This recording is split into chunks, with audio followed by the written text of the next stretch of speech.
Hello and welcome to the Sun Racing preview of Irish Champions Weekend. A plethora of top-class races ahead of us over Saturday and Sunday. It's Group 1 galore. We've got the Matron Stakes, we've got the Irish Champion Stakes, and then on Sunday, the Irish Ledger and the National Stakes. It is a who's who of Irish racing stars, and I'm delighted to say that Mr. Ronan Groom is alongside me from the Irish field to discuss the racing on Saturday and Sunday, and top tipster Templegate from the Sun, aka Steve Mullin, to go through the racing. And we'll start with, gentlemen, if you don't mind, the Matron Stakes, which takes place on Saturday at 3:10, and Fancy Blue, the wonderfully consistent Fancy Blue for Ryan Moore and Donica O'Brien, heads the market. She's alongside Peaceful, who obviously won the Irish 1,000 Guineas earlier in the season for Aidan O'Brien, Shamie Heffernan. There's a few others in there. Valeria Messalina, Champs-Élysées, who is very much on the improve, Albania for Jesse Harrington, and a smattering of others, including the weirdly enigmatic So Wonderful, who's finally got 2 wins on the board in the last 2 starts. Ronan, we'll come to you first, mate. Who do you think is going to win this one? Yeah, Tom, I'm a bit surprised Fancy Blue is just edged favouritism, having Peaceful was quite favourite for most of the week. Obviously the two of them have met twice this season, and Peaceful came out on top in the Guineas at the Curragh, and then Fancy Blue got the better of her over the 10 furlongs on the Prix de Diane. I think if you go back and watch that Curragh race, it took Fancy Blue an age to get going really down the side, and she was never closer than she was at the line. Now, I'm not saying that she's not going to be as effective. It could be just a case that she's just a progressive filly and she's won the next twice over 10 furlongs, and she could be as good at a mile. It could have been just the fact that it was her first start of the season. I just think Peaceful was on top there, and there wasn't much between them when they went over to France. So back the mile, out of those two, I would just favour Peaceful. I would have had her just marginally favourite. That said, I think this is a more open race than just concentrating on those two fillies. The two fillies that are really interesting for me are the two Johnny Murtagh fillies. There's Champs-Élysées and Know It All. I like them both. Champs-Élysées is a really progressive filly. Has won 3 times this season.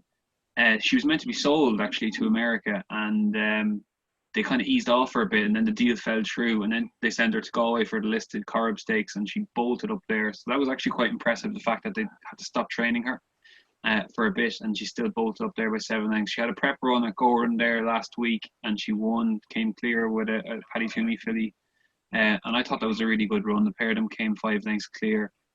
I give her a big chance here. Know It All as well. I think I wouldn't put anyone off her. She ran third in the Prix Rothschild over in France, and before that she won the Derrenstown Trial at over this course and distance.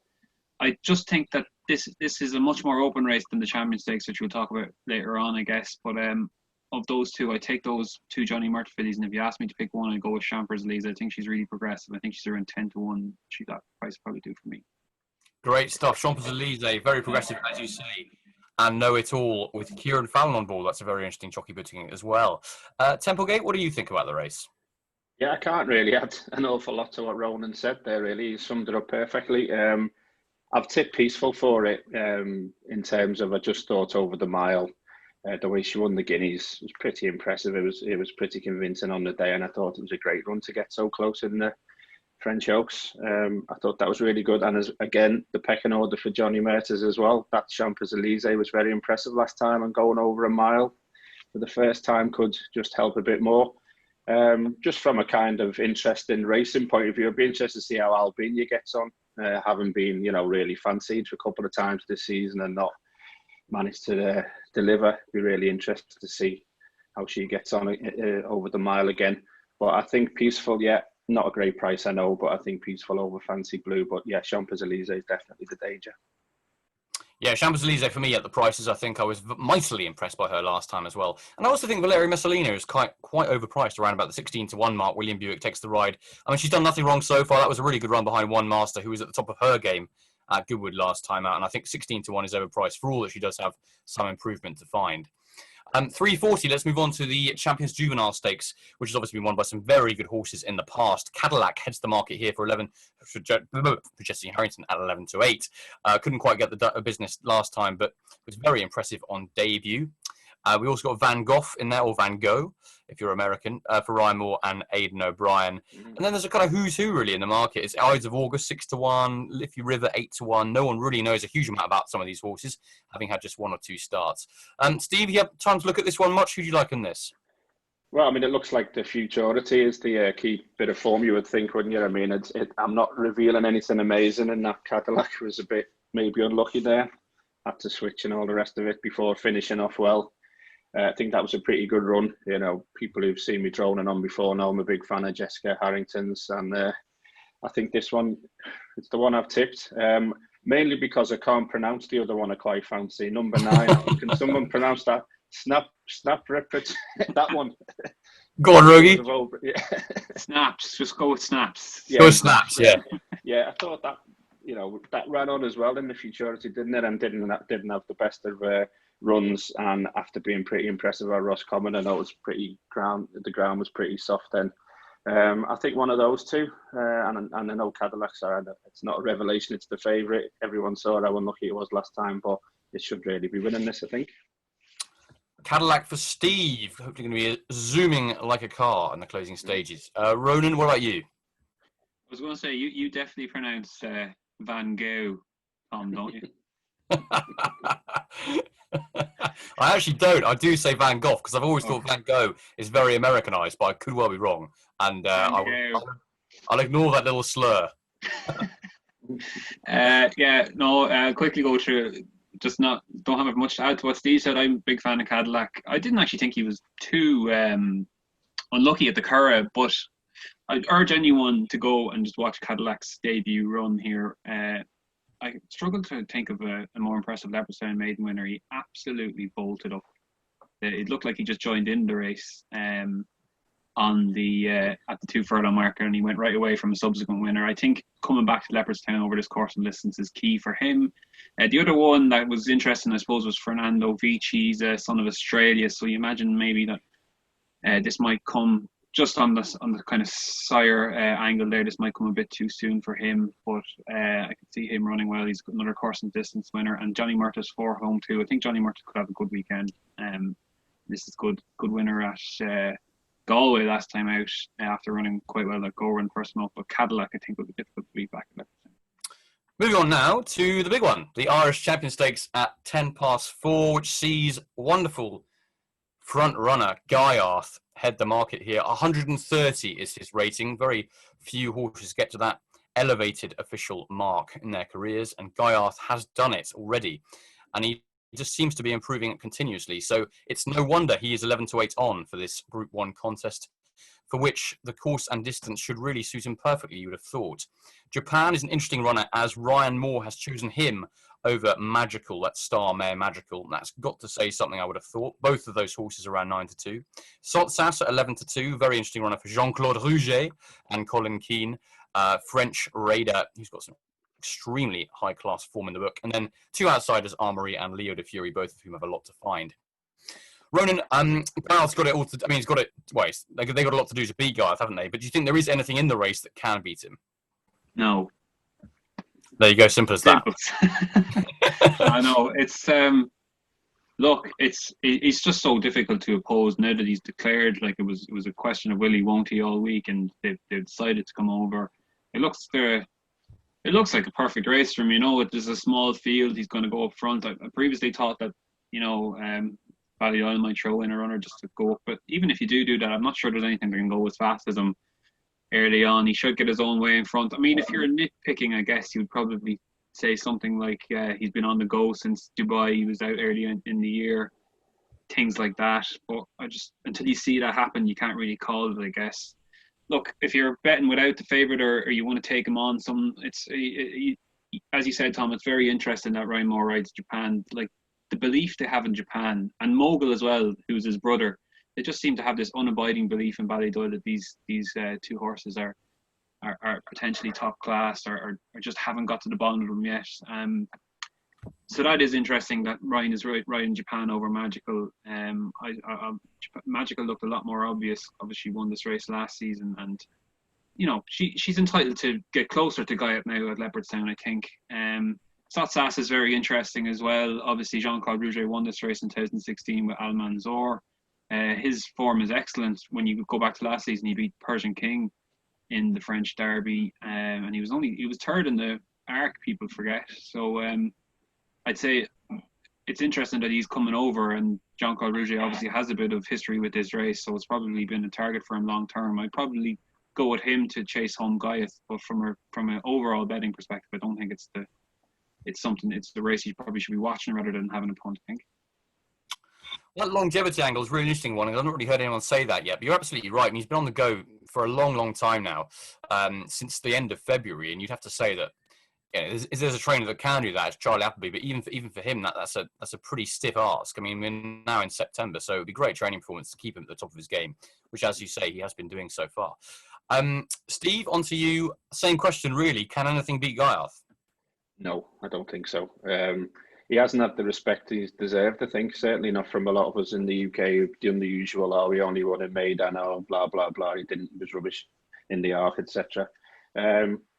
The only way you could beat him, I think, is if you ran, like Ronan was saying, if you really, really hassled him. But you'd have to have a Group 1 or 2 sprinter to do that, I think, because he's that quick. I just don't think and that would be blatant because we don't have any team tactics in racing, as we all know, from any yard at all, especially Irish ones. So I just can't see any way that he's going to be beaten. I mean, Sotsas is the one for the forecast if you want to do that. He's been in fine form this season. The Ghana run was really good, and then again last time over this trip, or very similar trip, he ran well. But look, Magical in Japan, okay, they both had the best over this trip, and they'll like the track and everything. But I just think they've come up a bit short too many times. And Gaiath, or how did you pronounce him? It sounded a lot nicer when you said it. Gaiath, was it? Well, I said Gaiath, but I don't know if that's correct. Yeah, number one. Yeah, yeah. I mean, he's 8 to 11, and that's probably the right price. Yeah, I would agree. I'm slightly surprised he's not even shorter, actually, because, I mean, you look at him in ratings, he's £9 clear of Japan, £9 clear of Magical. Yes, she's getting £3 Philly allowance, but mare allowance. But yeah, I mean, he is on form, head and shoulders above the rest. And that win against Magical last time, he puts him well above the rest. And I agree with both of you. I think Sotsas is the one to follow him home. He wasn't quite at his best last time, but the form of that run in front of Way to Paris is pretty strong form. And as you say, Ronan, he was third in the Arc last year, which people do forget. I mean, I don't think he's quite as good over this 10 furlong trip. I think 1 mile 4 is his ideal, but he'll be staying on strongly towards the end. And I don't think he really has to raise his game much to finish second. So Colin Keane can hopefully provide a big run out of him. That's the Irish Champion Stakes done and dusted. Gaiath for all three of us, with Sotsas for all three of us to come second. And on to the Clipper Logistics Boomerang Mile, the last race we're going to cover on Saturday, 4:45, Group 2. Another very competitive race. This one, interesting that John Quinn is sending over Safe Voyage, better known for his exploits over 7 furlongs, but he's still a very classy operator. Century Dream, obviously on the Celebration Mile in fine style last time out. Ancient Spirit, Lancaster House, the Irish, they had the Irish Challenge. Vatican City, an interesting runner as well, as is Sinawan. Surrounding Trey Fleur, probably got a bit to do, as has Escobar. And Ancient Spirit's been running well, but this is going to be probably his toughest test to date, I would say. Steve, come to you first with this one. A really hot race, this. Who takes your eye the most? Yeah, I mean, looking at this, so many of them like to be right up there on the front, don't they? I mean, the likes of Century Dream, Safe Voyage, Lancaster House, they all seem to like to go from the front, and I just wonder if that might set it up a bit at a price. Escobar maybe, because he loved nothing more than coming off a fast pace. I mean, they didn't go quick enough from him at Goodwood last time in the small field, and he still finished off well. I think this trip will be all right. David O'Mara's horses are still going well. He's a bit of a rogue at times. He can throw in a few dodgy runs, but if they all cut each other's throats up front, I think around the 10 to 1 mark, he could come and pick up the pieces late on. Lovely. Thanks for that, Steve, for those comments on the race. And Ronan, what's your take on the contest? Yeah, I'm just doing the race now for the field on Saturday. It's a very open kind of race. Steve mentioned it there. Should be a lot of pace on. Royal Dornoch was a horse that I liked at the start of the season. Actually backed him at a crazy price for the Guineas, which looks a bit silly now. But it was a sign that he kind of got his act together last time over this course and distance. I like Sinawan as well. As a rule, I haven't really liked the 3-year-olds this season taking on the older horses, but I think the two of them could have a chance here. Sinewan is a horse I've always been a fan of, and Nick Halford has as well. I don't think he's reached his full potential. He would obviously have to improve to win a race like this. But back over a mile at Leopardstown, I think his two best performances have been over this trip. He was second in the Champions Juvenile Stakes last season as well. The pace angle might be great for him because, as Steve mentioned, there is a lot of pace up front. But I just didn't think there's a few question marks about other others, like the Lancaster House. I think his form's taken a bit of a bashing with Romanized, who beat him on his first run of the season. Safe Voyage, as you mentioned, most of his form's over 7 furlongs.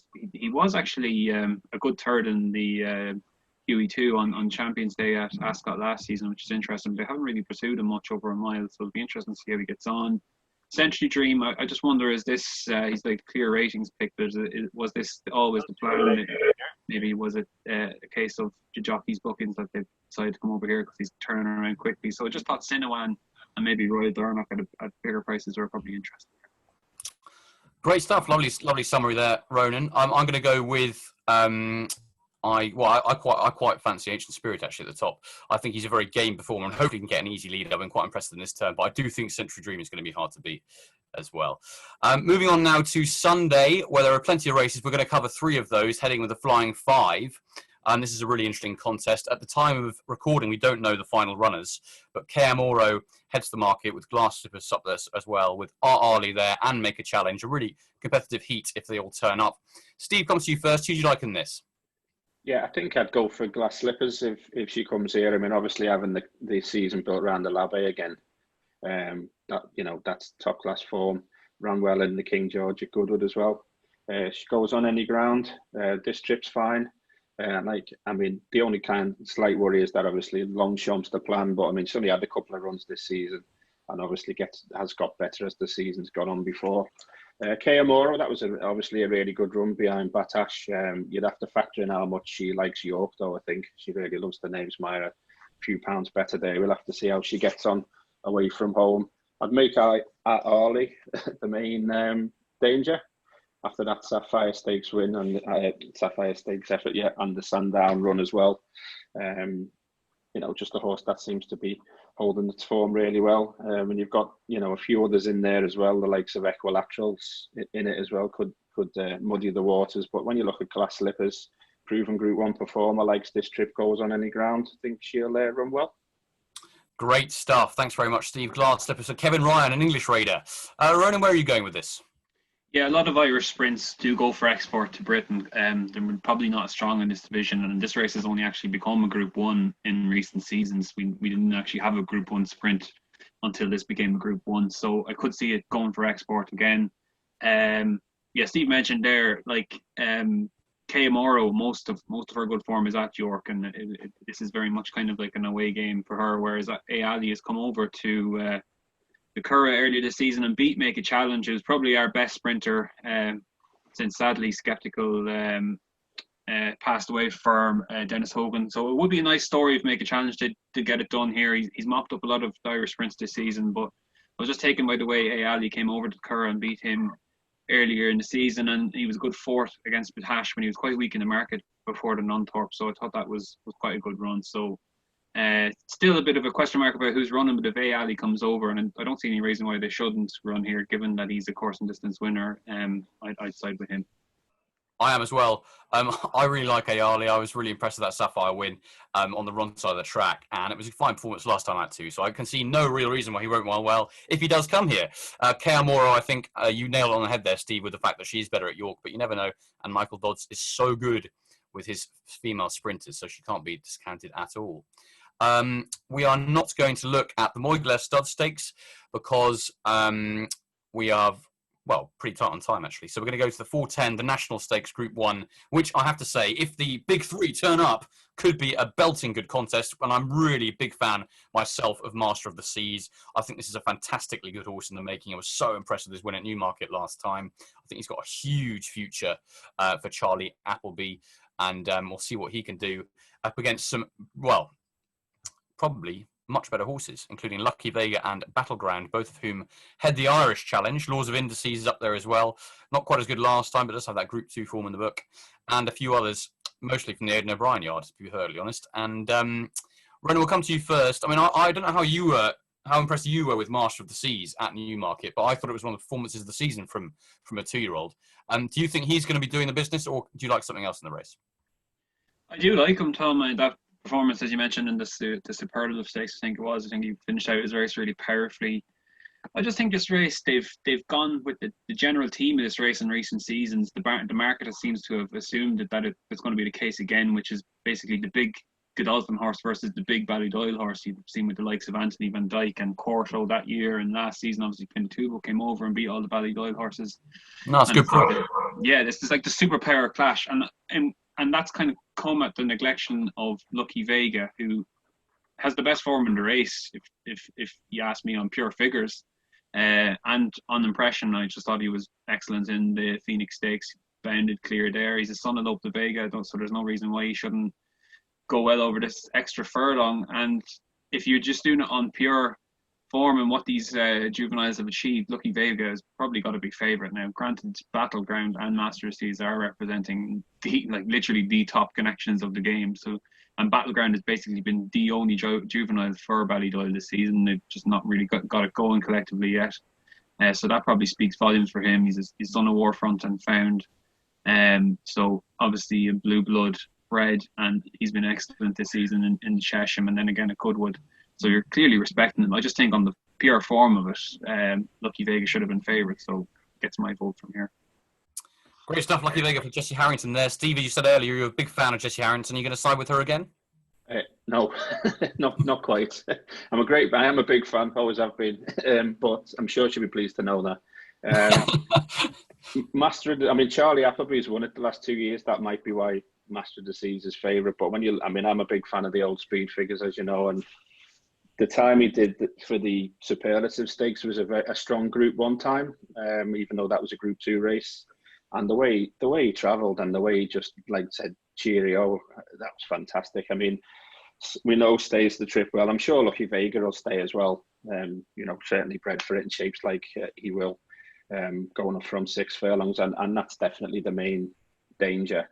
But it was just, breathtaking is the word, isn't it, for Master of the Seas? It was fantastic, and I just hope, because you do like to see these horses, keep improving. It would be great if he could take another step up.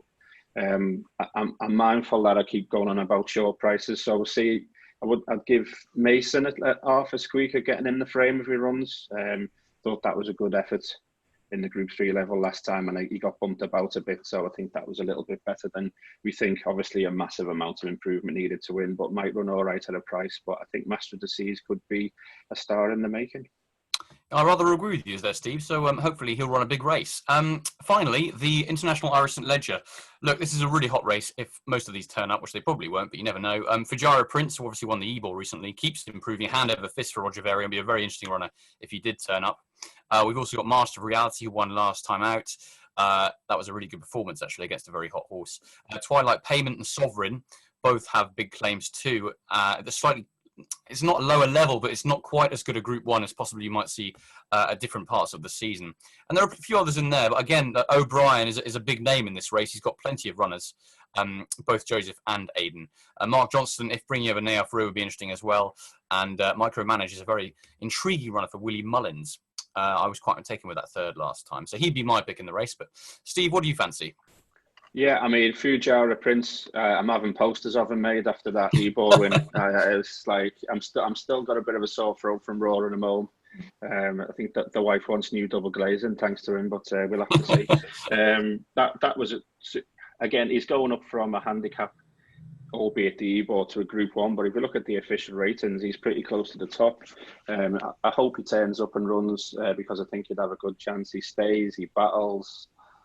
He's just a really likeable horse, and he doesn't have a lot of miles on the clock, does he? He's only had a couple of runs this season, never been out of the first 3, certainly not in recent years. And he although he's 6, I'm not saying he's improving, but his form this year seems to be slightly better than before. So maybe I am saying he's improving.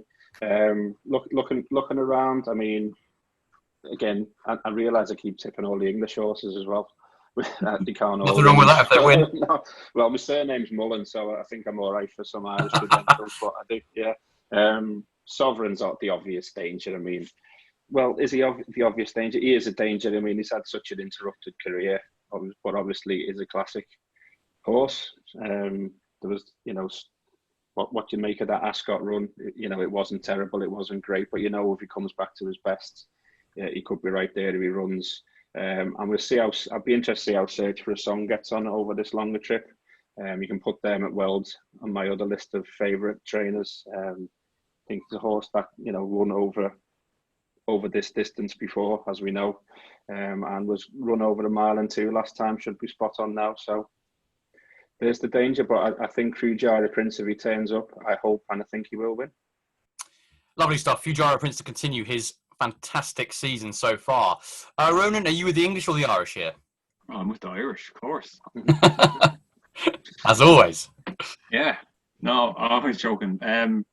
Yeah, look, Tom, it's not you wouldn't call the Irish Leisure like an absolute top class Group 1, but it's a very interesting race more than that. It's become a huge race for the Australians. The Aussies love watching it because they love buying these horses and sending them down to Australia for the Cup races down there, most notably the Melbourne Cup. I think that's where Master Reality and maybe Twilight Payments will end up after that. You mentioned Micromanage. He is very interesting. He won a handicap at Curragh at the middle of last summer. I think it was around June, and he must be the only horse to get Derby quotes and Triumph Hurdle quotes in the same kind of all the bookies reps. They didn't know what, because he's obviously trained by Willie Mullins, and he's got that kind of could have been a juvenile hurdler. He could have went for the Derby. He's come back this season, obviously, had a setback, not prepared for the rest of the season, come back and run a really good third in the St. Leger trial, the Irish St. Leger trial. Like, if he comes on from that, he's got loads of scope to improve. And as I said, I just don't think this is the greatest Group 1 you'll see. It's not really a classic race because you have all the older horses in there. Search for a Song is definitely interesting, as Steve said. Like, if you see what she did in this race last year, was outrageous, really. She pulled so hard and then went to the front and then won going away. It's hard really to make heads or tails of how she able to do that. But I thought she was excellent. If she can come back to her best, it's very hard for a 3-year-old filly to win a race like this, and she's obviously a year older now. So she at around 10-1 would be very interesting as well. I just think Micromanage is the one I'd be looking at when the declaration come out, and it will take it from there. Yep, same as me, definitely. Micromanage, very interesting horse indeed. I will say it's great to see the St. Leger meeting, the Irish Champions weekend, and also the ARC trials going on, because a couple of months ago I thought that might be a very slim chance of happening. But here we are. It's great to see so many top races. And I'm going to end this by asking both of you for your best bets for the weekend. Ronan, up with you first, please. Irish Champions weekend, I should say. Irish Champions weekend. Can I mention one I haven't mentioned already? Of course you can. Yes, I'll go quickly because I know we're tight in time. There's a horse called Silver Spear that Andrew Slattery has in. He has her in the Flying Five, but I'd be really interested if she goes for the Bowl Lad Handicap, which is the first race of the Curragh on Sunday. Andrew Slattery thinks a huge deal of this filly. I remember talking to him during lockdown, and he was saying that she'd improved 2 stone. He had her in the Guineas. All this kind of huge kind of talk. She obviously had a setback because she didn't really appear till a couple of months after race and returned. She ran quite well at the Curragh, kind of off the, she was in the middle of the track, made her ground from there and ran okay at Naas again. Like, if he thinks that, he's kept her an entry in the Flying Five, but she's off a mark of 86 in the Bowl Lad, so it makes a lot more sense to go there. If you think she's a Group 1 filly or even a Group filly, she should be going well off 86 in a handicap. I think she'd be really interesting if she does show up for the Bowl Lad sprint. I think it's 2:00 for her on Sunday.